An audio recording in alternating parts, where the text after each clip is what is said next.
No me tehdään kattoremontit, ulkoverhousremontit kesämökistä taloyhtiöön ja sitten tiilikaton pinnatukset kesäaikana.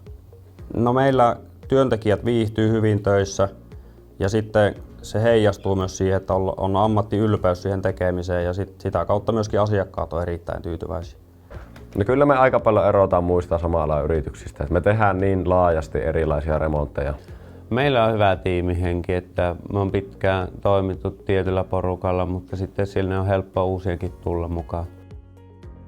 Joo, meillä on kyllä semmoinen joukkuehenki firmassa, kaikki puhaltaa niin kuin yhteen hiileen ja samanarvoisia ollaan sitten asemasta riippumatta, että voi vaikka toimitusjohtajalle illalla soitella, että sillä on mukava tehdä töitä.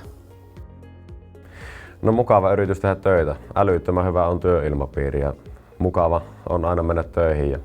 No mä oon tämmönen erämies. Metsästys, kalastus on lähellä sydäntä ja No jääkiekkoa tulee paljon pelattua, urheiltua viikoittain, että semmonen aika liikkuva kaveri on.